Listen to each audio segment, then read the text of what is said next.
오늘 우리에게 주신 하나님 말씀은 디모데후서 3장 15절에서 17절 말씀까지입니다.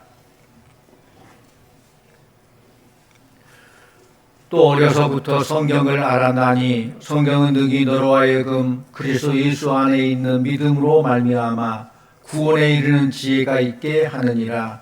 모든 성경은 하나님의 감동으로 된 것으로 교훈과 책망과 바르게 함과 의로 교육하기에 유익하니 이는 하나님의 사람으로 온전하게 하며 모든 선한 일을 행할 능력을 갖추게 하려 함이라. 아멘. 이 시간 할렐루야 찬양대에 찬양이 있겠습니다.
감사합니다.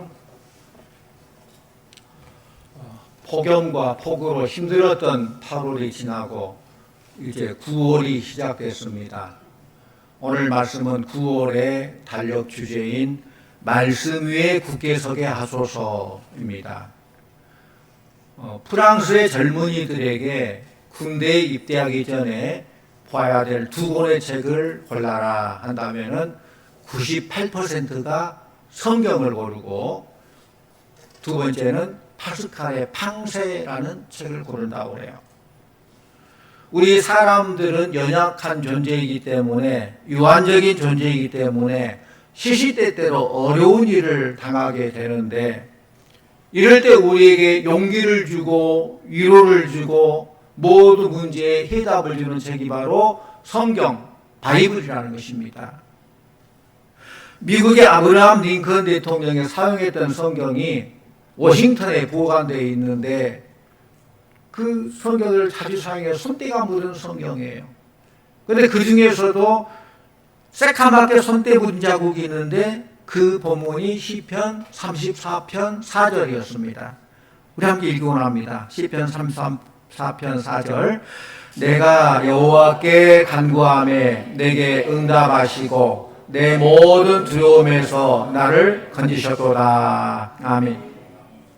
링컨은 남북전쟁을 주도했던 그런 사람인데 그 많은 어려움에도 불구하고 그가 승리할 수 있었던 비결은 내가 하나님께 기도하면 하나님께서는 반드시 응답해 주시고 모든 두려움에서 건져주신다는 소망이 있었기 때문에 그래요. 하나님 말씀 위에 굳게 서서 그 말씀을 믿었기 때문에 전쟁을 승리할 수 있다는 거예요. 인생의 해답을 늘 하나님 말씀인 성경에서 찾았습니다. 세상에 있는 모든 책은 수정되고 보완되고 고쳐지지만은 수천 년 동안 변함없이 1.1획도 변함없는 책이 바로 성경, 바이블입니다. 그래서 성경 말씀은 진리인 줄로 믿습니다. 진리예요. 성경은 구원에 이르는 길을 제시해 주는 책이에요. 오늘 말씀 15절 말씀을 다시 같이 보합니다. 15절. 또 어려서부터 성경을 알아나니 성경은 능히 너로 하여금 그리스도 예수 안에 있는 믿음으로 말미암아 구원에 이르는 지혜가 있게 하느니라. 아멘. 그렇습니다. 이 세상에는 수많은 책들이 있어요. 통계 보면은 우리나라도 1년에 신간도서가 2만 5천여 책이 발간된다고 그래요. 그런데 놀랍게도 우리나라 국민의 4분의 1 이상은 1년에 한 권의 책도 읽지 않는다고 해요. 물론 요즘은 책 오프라인보다 인터넷 온라인으로 많이 하기도 하지만은 이처럼 해마다 산더미처럼 수많은 책들이 쏟아져 나오는데 그 무수한 책 가운데 구원에 이르는 책은 단 한 권 성경입니다. 성경의 기록한 목적이 뭐냐? 성경에 성경의 기록한 목적이 기록되어 있어요. 요한복음 20장 31절 말씀 우리 함께 봅니다. 요한복음 20장 31절 오직 이것을 기록함은 너희로 예수께서 하나님의 아들 그리스도이심을 믿게 하려 하며 또 너희로 믿고 그 이름을 힘입어 생명을 얻게 하려 함이라. 아멘. 성경의 기록한 목적은 예수 믿고 구원받으라고, 너희로 믿고 그 이름을 힘입어 생명을 얻게 하려 함이니라 그랬어요. 이 땅에 말씀드린 것처럼 수많은 책들이 있지만은 구원에 이르는 길을 제시해 주는 책은 성경밖에 없습니다. 그러므로 우리가 성경을 읽어야 하고 성경을 읽을 때에 인생이 달라지는 것입니다. 세상을 보는 눈이 달라집니다. 인생관이 달라집니다. 생각하는 가치관이 달라져요. 우리는 성경을 읽음으로 세상이 줄 수 없는 평안을 누리시기를 바랍니다. 세상이 줄 수 없는 위로와 기쁨과 행복을 맛보시기를 바랍니다. 사랑하는 성도님들, 성경은 살아있고 운동력이 있어 좌우에 날쌘 어떤 검보다도 예리하여 혼과 영과 관절과 골절을 쏘개는 능력이 있는 줄로 믿습니다. 죽어있는 가만히 있는 책이 아니에요. 성경 읽을 때 성경 우리의 삶에 막 역사하셔서 운동력이 있어서 좌우에 날선 어떤 것보다도 예리해서 혼과 영과 관절과 골절을 찔러 쪼개고 새롭게 수술하고 새롭게 회복하고 그런 역사가 말씀 안에 있다는 것입니다. 그러므로 인생의 본질을 바꾸는 것은 오직 성경, 바이블밖에 없음을 믿으시기를 바랍니다. 또 우리가 이 시대가 참 암울한 시대를 살아요. 물론 지금도 암울하지만 미래가 더 어두워요. 우리 후대들이 얼마나 힘든 세상을 살까 참 안타까워요. 이 암울한 시대 가운데 유일한 소망을 찾을 수 있다면 그것도 바로 성경에서 찾을 수 있는 거예요. 오직 말씀, 성경으로 돌아가야 합니다. 종교개혁자들이 외쳤던 것처럼 말씀으로 성경으로 돌아갈 때 이 민족의 살 길이 열리게 될 줄로 믿습니다. 이 시대의 소망은 오직 말씀에 있다는 거예요. 말씀대로 믿고 순종하고 나아갈 때 하나님께서 인도하시고 책임져 주신다는 것입니다. 또 성경은 우리에게 영어로 to be, 어떤 존재가 되어야 하는가를 알려준 거예요. 존재의 존재. 우리 17절 말씀을 같이 봅니다. 17절. 이는 하나님의 사람으로 온전하게 하며 모든 선한 일을 행할 능력을 갖추게 하려 함이라. 아멘. 여기 보면은 이는 하나님의 사람으로 온전하게 하며 그랬어요. 온전하게 한다는 말이 to be의 문제예요. 어떤 존재가 되느냐. 어떤 사람이 되느냐, 이 문제예요. 무디는 이런 말을 했어요. 성경은 정보를 위한 책이 아니라 변화를 위한 책이다. 성경을 읽고 말씀을 알고 머리에 지식을 축적하고 그것이 목적이 아니라는 거예요. 그것은 우리의 삶의 변화를 위해서 간다는 것이죠. 한 사람의 인격과 가치관과 신앙관 하나의 인격체를 온전히 만들 수 있는 책이 바로 이 성경입니다. 철학책, 수학책, 과학책, 물론 삶에 다 필요해요. 그러나 우리의 인격을 바꾸고 우리의 삶을 바꾸는 책은 성경이라는 거예요. 하나님의 사람으로 완전하게 하는 책은 오직 성경 말씀, 하나님의 말씀만이 우리의 인격을 온전하게 만들어준다는 것입니다. 우리가 존 워너메이커라는 사람에 대해서 몇 번 들어봤을 거예요. 백화점의 왕 존 워너메이커는 그 당시 대통령이 이를 아주 신실하게 봐서 이런 부탁을 하죠. 최신부 장관을 좀 맡아주십시오. 대단한 거 아닙니까? 장관이 입각을 시켜주겠다는데, 이때 존 워너메이커는 주일날 교회학교 교사 일을 계속 할 수 있게만 해주시면 하겠습니다. 그렇게 대답했던 사람이 대단하죠. 주일날 교회학교 교사 일이 최신부 장관 일보다 더 중요하고 위대하다는 것이죠. 그가 늙어서 했던 이야기입니다. 나는 이렇게 노인이 될 때까지 참으로 많은 물건들을 샀습니다. 돈으로 따지면 엄청난 금액입니다. 그런데 그 많은 물건 중에 가장 귀한 것이 하나 있는데 바로 이 성경책입니다. 이것은 내가 9살 때 1달러 50센트 주고 산 것입니다. 이 성경에 의해 나는 하나님을 알게 되었고 오늘까지 이렇게 살 수 있던 것은 이 성경책 때문이었습니다. 그의 인격과 그의 존재의 의미를 다 성경에서 찾았습니다. 그는 성경 교육보다 더 중요한 것은 없다는 것을 깨닫고 50년 동안 교회학교 교사를 하면서 교회학교 교사는 장관과도 바꿀 수 없다는 귀한 직분을 얘기했다는 것입니다. 그러니 하나님께서 복을 안 주시겠어요? 보통 어떤 제품을 구입하면은 제품을 막 뜯어서 막 사용하면 안 돼요. 고장나죠. 사용 설명서를 잘 봐야 돼요. 매뉴얼을 잘 보고 잘 사용해야 돼요. 최신식 휴대폰을 사면은 사용 설명서가 있는데 그걸 잘 읽어보면 여러 가지 많은 기능이 있어요. 휴대폰 사서 전화만 하는 게 아니라 문자도 할 수 있고 카톡도 할 수 있고 단축키를 이용해서 전화번호도 다 입력할 수 있고 메모도 할 수 있고 이메일도 보낼 수 있고 또 요즘은 뭐 카메라도 찍고 은행 업무도 볼 수 있고 내비게이션도 사용할 수 있고 또 요즘 휴대폰으로 농사도 짓더라고요. 휴대폰으로 물도 주고 뭐 거름도 주고 하니까 뭐 과일이 막 와요. 아는 사람 아시겠지만은 요즘 신용카드, 교통카드 가져갈 필요 없어요. 휴대폰에 다 입력해서 그걸 사용하면 되는 거예요. 그렇게 엄청난 많은 것을 할 수 있어요. 그런데 그걸 모르면 사용 못하죠. 만약 최신식 휴대폰을 샀어도 사용할 줄 모른다면은 사용 설명서를 잘 알고 앱을 잘 알고 잘 활용하면은 많은 유익한 것을 활용할 수 있다는 것입니다. 하나님께서도 우리에게 세상을 사는 방법에 대해서 사용 설명서를 주셨어요. 그 설명서가 뭐예요? 성경이죠. 하나님 말 성경이에요. 이 말씀대로 믿고 순종하고 잘 활용하면은 우리 인생이 아주 풍성한 삶, 행복한 삶, 복된 삶, 승리의 삶을 살 수 있는 것이에요. 그런데 사용 설명을 줬는데도 보지도 않고 내 마음대로 살고 그럼 실패할 수밖에 없죠. 인간이 어떻게 살아야 하는가, 어떻게 더 의미 있는 삶을 영위할 수 있는가, 어떻게 하면 축복받을 수 있는가, 이 모든 것에 대한 해답이 하나님 말씀 성경 속에 있는 줄로 믿습니다. 성경이 있다 보면 세상 사는 방법이 다 나와 있어요. 우리 인생의 매뉴얼이에요. 우리의 이 매뉴얼을 잘 읽고 배우면은 풍성한 삶, 행복하고 기쁜 삶을 살 수 있습니다. 왜 짜증내며 살아갑니까? 매뉴얼을 잘 보지 않기 때문에.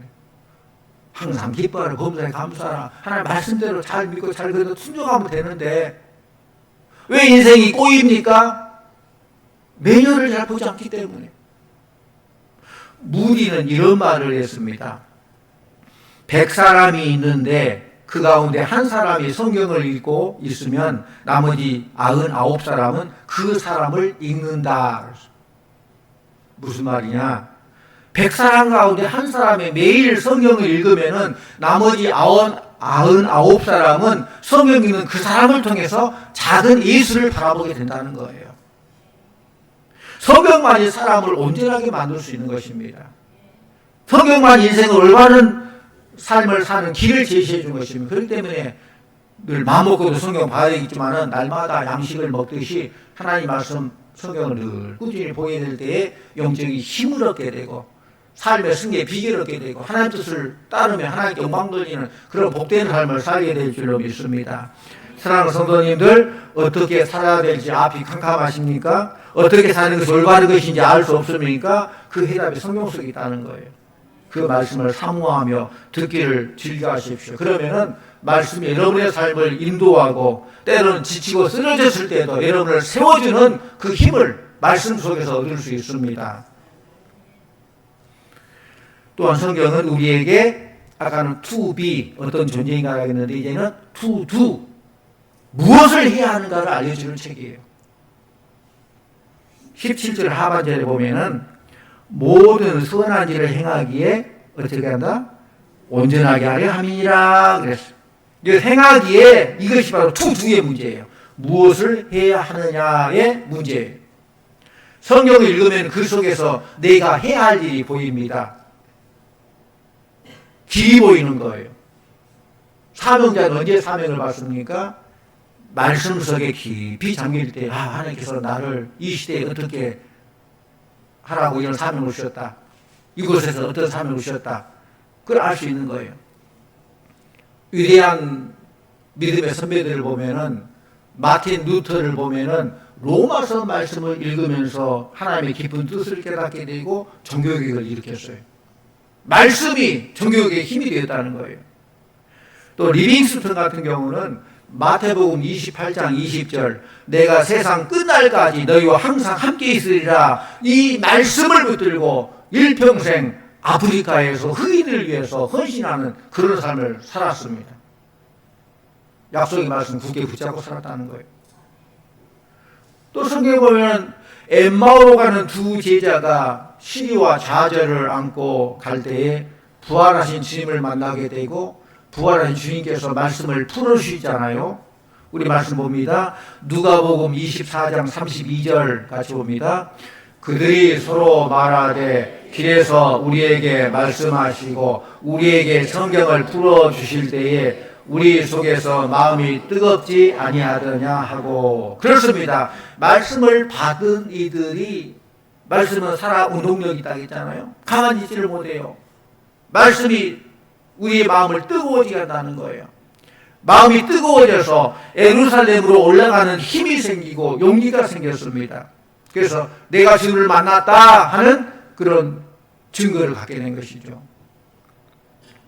미국의 블랙힐 러시모 산에 커다란 화강암으로 된 미국의 4분의 대통령 조각품이 있어요. 화강으로 조각을 만들어서 놨었는데 그 사람이 워싱턴, 제퍼슨, 링컨, 루즈벨트 이런 대통령 4명이에요. 이 사람들의 공통적인 특징이 뭐냐? 말씀의 사람이었다는 거예요. 하나님 말씀의 근거에서 대통령을 잘하고 말씀의 근거에서 모든 일들을 잘 이루고 다스렸던 그런 사람들입니다. 이들은 하나님의 말씀에 대한 아주 위대한 어록을 남겼습니다. 초대 대통령인 조지 워싱턴 같은 경우는 이렇게 말했어요. 성경이 아니면 세계를 다스릴 수 없다. 그러니까 세계를 다스릴 수 있는 미국 대통령의 힘이 바로 성경에서 나왔다. 또 토마스 제퍼슨 같은 경우는 미국은 성경을 반석으로 삼아 서 있는 나라이다. 성경 위에 굳게 서 있는 나라가 미국이라는 오늘 말씀 제목처럼 말씀에 굳게 서게 하소서인데 이 성경 위에 미국이 세워졌다. 제퍼슨이 그렇게 얘기했어요. 링컨 같은 경우는 성경은 하나님께서 주신 가장 귀한 선물이다. 루즈벨트 대통령 같은 경우는 어떤 방면에서 일하는 사람이든 그가 참 인간이 되기를 원한다면 나는 그에게 성경을 읽으라고 권하고 싶다라고 했습니다. 참 인간이 되려면, 성공하려면 성경 읽으라는 거예요. 하나님 말씀이 힘이라는 거예요. 성공의 비결이라는 거예요. 위대한 일을 한 사람들은 모두 다 이렇게 말씀을 귀하게 여기고 중요하게 여기고 읽었던 성경의 사람들이었습니다. 말씀을 들으면 소명이 생깁니다. 길이 열립니다. 삶의 의미가 생깁니다. 사랑하는 성도님들, 지쳐 있습니까? 어떤 일을 해야 할지 알 수 없습니까? 하나님 말씀을 읽으십시오. 성경을 아예 먹어버리십시오. 성경을 먹으라고 했어요. 먹어야 그것을 소화가 되고 힘이 나고 삶이 되는 것이죠. 말씀을 먹어버리면 힘이 생길 겁니다. 일어날 수 있습니다. 전진할 수 있습니다. 시편 119편 105절 주의 말씀은 내 발의 등이요 내 길의 빛이니이다. 다윗은 힘들고 어려울 때마다 말씀이 내 발의 등이 되으시었고 어려워 캄캄할 때도 길의 빛이 되으셨다고 했어요. 그러니까 말씀 앞세우고 말씀대로 순종하고 따라갔다는 거. 그러니까 하나님께서 다윗의 어렵고 힘든 그 상황 속에서도 이겨 나갈 수 있는 힘을 주시고 앞이 캄캄하면서도 그 말씀 바라보다니까 빛이 환하게 그의 갈 길을 비춰줬다는 것입니다. 하나님의 말씀이 여러분에게 등이 되시고 여러분의 길에 빛이 되셔서 일생 말씀 속에서 힘과 위로를 얻고 그 말씀으로 승리하는 여러분들 다 되시기를 바랍니다. 우리 마태복음 4장 23절 말씀을 함께 보고자 합니다. 마태복음 4장 23절 예수께서 온 갈릴리에 두루 다니사 그들의 회당에서 가르치시며 천국 복음을 전파하시며 백성 중에 모든 병과 모든 약한 것을 고치시니. 이것이 바로 예수님의 주요 사역이에요. 예수님께 하신 주요 사역이 세 가지로 나와 있어요. 첫째는 가르치시고, 두 번째는 복음을 전파하시며, 세 번째는 모든 병과 약한 것을 고치셨다. 봉사. 그러니까 교육, 전도, 봉사. 이 세 가지가 예수님의 중요한 사역임을 말하고 있어요. 그런데 이 교육 사역을 전도와 봉사 사역보다 앞서서 기록하고 있죠. 이 말은 말씀의 교육이 그만큼 중요하다는 것을 나타내고 있어요. 말씀 교육은 우리 인간의 변화를 가져옵니다. 겸손한 사람은 모든 것을 다 스스로 삼고 배우는 삶을 살아요. 날마다 배우는 사람은 날마다 새로워지죠. 우리 하나님 말씀을 배우고 가르쳐야 될 이유가 바로 지식 습득이 아니라 삶의 변화에 있는 것입니다. 우리가 잘 알죠. 에스겔 37장 에스겔이 환상 중에 해골 골짜기를 보게 되는데 이것은 이스라엘 백성들의 영적 상태를 말해요.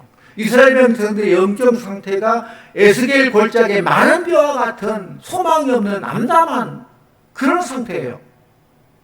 그런데 하나님은 에스겔에게 해골을 향해서 말씀을 대어나라 할 때 그가 말씀을 대어나니까 해골들이 막 뼈가 뭉쳐지고 힘줄이 생기고 피부가 생기고 일어나 살아서 큰 군대를 이루었다라고 했습니다. 이것은 하나님의 말씀으로 인한 변화예요. 말씀이 해골이 변하여 큰 군대가 이루어졌어요. 말씀이 무에서 유를 창조해요. 하나님 말씀은 죽은 자를 살리는 생명의 말씀입니다. 죽은 자가 다시 변화되는 것, 살았다는 것보다 더 큰 변화가 어디 있겠어요? 죽은 자가 산 것보다 더 큰 것이 어디 있어요? 무에서 유가 됐다는 것보다 더 큰 것이 어디 있어요?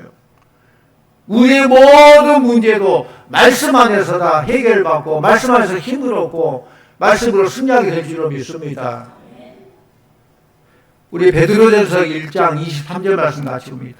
베드로전서 1장 23절 너희가 거듭난 것이 썩어질 씨로 된 것이 아니요 썩지 아니할 씨로 된 것이니 살아있고 항상 있는 하나님의 말씀으로 되었느니라. 그렇습니다. 하나님의 말씀은 생명의 말씀입니다. 살아있어요. 죽은 말씀이 아니에요. 그래서 죽은 자를 살리며 불완전한 사람을 변화시켜서 완전한 사람으로 만드는데 이 말씀의 능력이죠. 만남과 변화는 불가분리 관계예요. 만남은 변화를 가져옵니다. 만남을 통해서 많은 표현. 성경에 보면은 이사야가 성전에서 하나님을 만나고 그리고 선지자가 되었잖아요. 사울이 다메섹 도상에서 부활의 주님을 만나고 사도 바울이 됐잖아요. 성경을 힘써 배우고 가르치면 말씀 속에서 하나님을 만나게 되고 하나님 만나고 천국 백성이 되고 하나님의 자녀가 되고 성경을 배우고 가르치면 말씀 속에서 그리스도를 만나게 되고 새로운 피조물이 된다는 거예요. 성경 말씀은 변화의 능력입니다. 또 말씀 교육은 신앙의 뿌리를 든든하게 만들어줍니다. 뿌리 깊은 나무는 비바람이 불 때 흔들리기는 하지만은 뿌리채 넘어지진 않아요. 왜? 뿌리를 깊게 내리고 있기 때문에 그렇습니다. 우리의 신앙도 마찬가지입니다. 유혹과 시험에 흔들리고 넘어지는 성도가 있는데 신앙의 뿌리가 얕기 때문에 그래요. 깊지 않기 때문에 그래요. 뿌리가 약하기 때문에 그래요. 이단 사살에 넘어가는 이유도 말씀에 뿌리가 없기 때문에 그래요. 예수 믿는 신자도 유혹받아 흔들릴 수 있어요. 환난에 흔들릴 수 있어요. 그러나 하나님 말씀의 교육을 받아서 말씀 속에 깊이 뿌리를 둔 사람은 흔들릴지 모르지만 결코 넘어지지 않는다는 사실입니다. 프란시스 자미엘이라는 사람이 이런 말을 했어요. 어린이들을 7살까지만 나에게 맡기라. 그리고 그 후에는 데리고 가라. 무슨 말씀입니까? 그만큼 어린 나이에 신앙교육이 중요하다는 거예요. 교회학교 교육의 중요성을 새삼 깨닫게 됩니다. 성경은 분명히 말합니다. 마땅히 행할 길을 아이에게 가르치라. 그리하면 늙어도 그것을 떠나지 아니하리라. 교회도 개인도 뿌리가 든든해야 돼요. 신앙의 뿌리는 곧 말씀이에요. 그러면 열심히 말씀을 배우고 말씀을 잘 가르쳐야 된다는 거예요. 말씀의 기초에 든든히 서 있으면은 개인의 신앙도 흔들리지 않고 교회도 흔들리지 않습니다. 마지막으로 말씀 교육은 새로운 세계에 대한 비전을 우리에게 주는 것입니다. 비전 있는 삶을 살게 해요. 한 인디안 추장이 늙어서 후계자를 이제 정하게 되는데 마지막 최종 후계자 3명으로 압축됐습니다. 그래서 3명에게 이런 부탁을 합니다. 저 높은 산 위에, 눈 덮인 산 위에 가서 내가 여기까지 정보가 올라왔다는 그 증거를 가지고 와라. 그렇게 부탁해요. 산이 너무 높기 때문에 산 위에 눈이 쌓여 있어요. 그래서 그것을 정보하고 돌아온 첫 번째 사람이 눈 사이에 핀 꽃을 가지고 왔어요. 내가 그 산을 정보하고 왔습니다. 두 번째 사람이 산 꼭대기에 있는 돌에 낀 이끼를 긁어 가지고 왔어요. 내가 산을 정보했습니다. 그런데 세 번째 사람은 빈손으로 돌아왔어요. 물어보니까 이렇게 말합니다. 저는 산 정상에 서서 산 저편을 바라보았습니다. 그곳에는 아름다운 새 세계가 있었습니다. 기름진 평야, 맑은 시내, 아름다운 숲이 우거져 있었습니다. 추장님께서는 우리의 부족을 이끌고 저 산 너머로 가는 것이 좋을 듯 합니다. 이 말을 듣는 추장은 극히 만족하면 그렇다. 이렇게 비전이 있는 자가 후계자가 돼야 된다. 그런 후계자로 지명했다는 거예요. 새로운 세계를 바라볼 줄 아는 안목을 가진 사람이 지도자의 자격이 있다는 것이죠. 우리가 어디서 새 세계를 볼 수 있습니까? 하나님 말씀이에요. 하나님 말씀이 수천 년 전에 기록되어 있는데 지금도 늘 새롭고 새로운 비전을 주고 1.1도 변함없는 진리의 말씀이 이 성경이기 때문에 이 성경 속에서 놀라운 하나님의 능력을 힘입게 되고 이 성경을 늘 가까이 사람이 아까 지금까지 말씀한 것처럼 이렇게 훌륭하게 주신 사명을 주신 모든 책임을 잘 감당했다는 것입니다. 하나님의 말씀 속에서 하나님 나라를 보아야 됩니다. 하나님의 사랑, 하나님의 정의, 하나님의 평화가 지배하는 메시아 왕국을 바라봐야 돼요. 성경 말씀에서 천국을 보는 자만이 이 땅에서 천국을 건설할 수 있는 새 세계의 일꾼이 될 수 있는 것입니다. 하나님 말씀은 인간을 변화시킵니다. 말씀은 우리의 신앙의 뿌리입니다. 새 세계의 비전입니다. 그 말씀 속에서 우리 모든 성도님들이 늘 말씀을 가까이 하고 말씀을 먹음으로 우리의 삶이 날마다 새로워지고 말씀에 깊이 뿌리를 박은 든든한 신앙이 되어서 새로운 세계를 바라보고 천국을 건설해 나가고 하나님 오시 아름다운 성도님들 말씀대로 믿고 순종해 나감으로 삶이 변화되고 하나님 기뻐하는 삶을 살아가는 성도님들 다 되시기를 간절히 축원합니다. 기도하십시오. 하나님 아버지, 말씀 위에 굳게 서서 어떤 유혹에도 흔들리지 않게 하여 주시옵소서. 든든히 서가는 우리 성도들 다 되게 하여 주시옵소서. 말씀에서 위로받게 해주시고 말씀에서 용기를 얻게 해주시고 말씀 속에서 삶의 해답이 있음을 알게 해주시고 늘 말씀을 묵상하고 말씀을 먹음으로 삶의 해답을 얻게 해주시고 말씀에 능력 힘입어서 이 세상을 승리하는 우리 성도들 다 되게 하여 주시옵소서. 예수님 이름으로 기도하옵나이다. 아멘.